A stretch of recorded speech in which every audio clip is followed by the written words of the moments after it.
All right, so today we're changing the pads and rotors on this 92 Geo tracker. I've already done the other side. I figure if you're going to attempt this yourself, you know how to jack up a vehicle and take the tire off. I didn't show that part. I've got some blocks behind the tires to make sure it's not going to go anywhere, and I threw the tire under the vehicle. So this is a fairly straightforward job if you keep things in order and just pay attention when you're taking it apart. That's the way you got to put it back together. Yeah, but I mean, that's what this video is for, so you can always replay it. Yeah, you just need your socket with the 17 mil. Yeah, so let's get right into it. I'm changing the pads and the rotors. Now I could pull these rotors off and get them machined, but I just want to do it all in one day here, so I got new rotors. They're not that expensive, and pads are, even less expensive than rotors. So I'm gonna get started here. Good luck with your project. Before you start any of this, just loosen off the cap to your brake fluid reservoir in your engine compartment. I'm going to remove the caliper here. Okay, good idea to have a bungee cord so that you can hang it. I gave the 2 bolts a shot of WD-40, so I've let that sit. Sometimes it helps to have a snipe or an extension for the handle on your socket.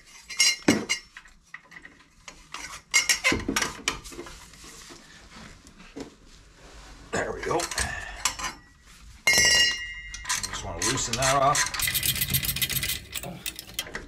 Go down to the bottom.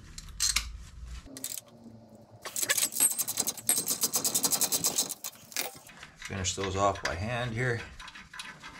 Okay, so this should just slide off of here. Alright. Okay, so now I'm going to go ahead and just bungee this off out of the way. We don't want to have stress on that brake line. Okay. Now we want to remove this rotor here. Now you can hammer on it with a mallet and try and get it loose that way. And that works sometimes because they just get corroded on underneath here, so you can't get it to come loose.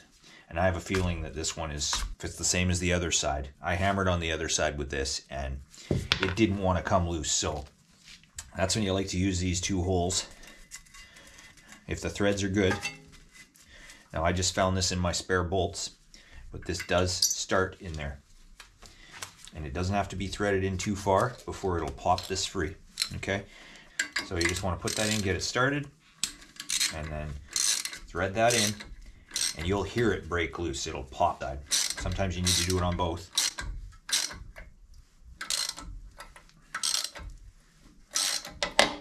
There we go. That popped it free. That's all I need to do. Popped off. You can see there's a fair amount of corrosion in there. And you just take that bolt out and you can use it again. You just want to inspect all in around here. I can take a wire brush, clean all this off of here.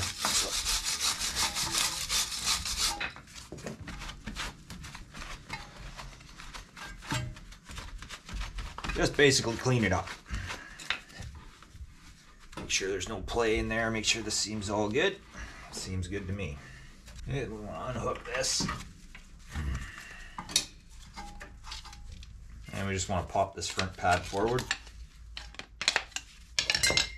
Take a C-clamp. This is the reason you want your brake reservoir lid cracked in the engine compartment. Okay, because what we want to do is push this piston back in to the cylinder so that there's more room, because your new pads are going to take up more room.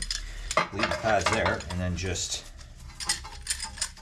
get it centered on the back of that piston housing and over top of the pad,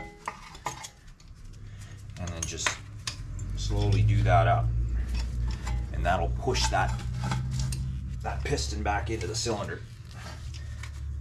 Just slowly do that up all the way. Okay, you can see it's pushed right back in now.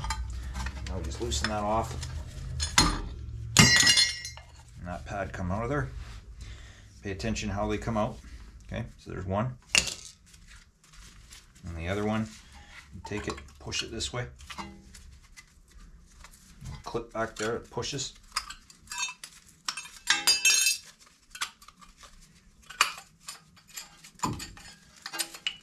There we go. These pads actually don't look bad. The other side was worse.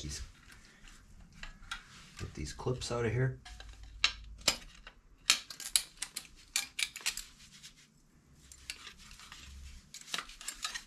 Okay, so once you get the pads out and this is cleaned up, you just take your new clips, got that one in, get this one in, same way as they came out.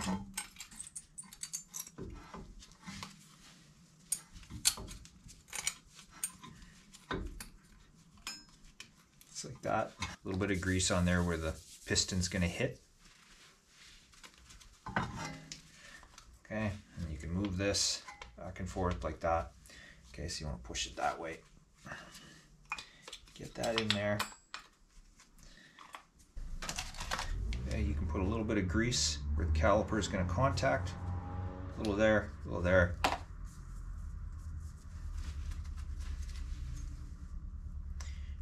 Really try and not get grease on the pad itself.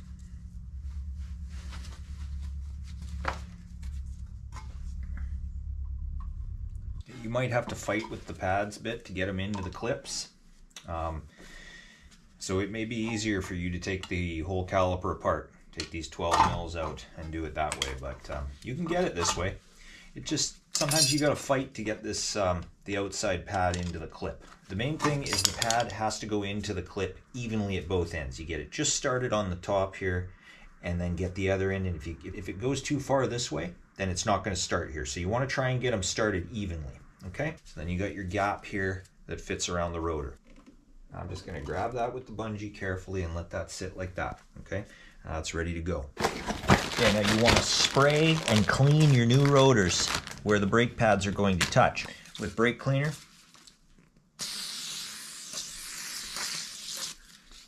let that soak for a bit and then wipe it down. Get all that residue off of there that they put on so that these won't rust. Yeah, you want to do both sides.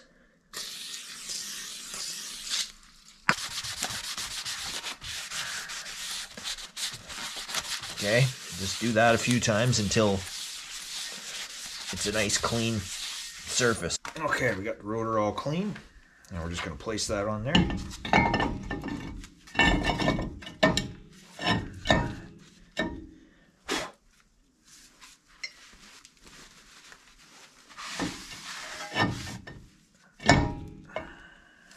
Take our caliper.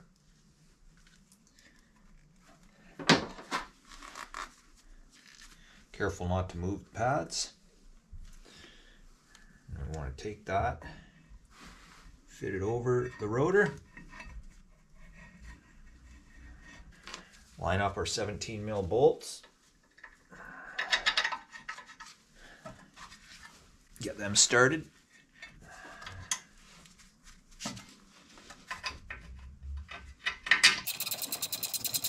Snug them up.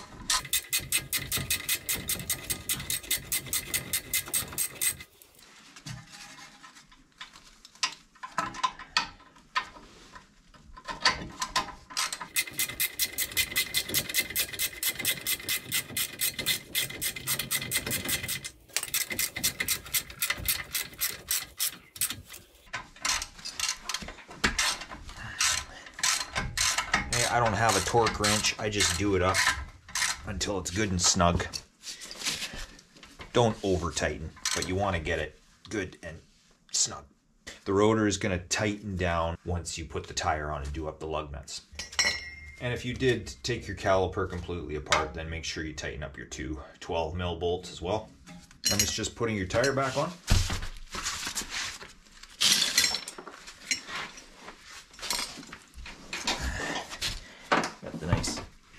BF Goodrich KO2s.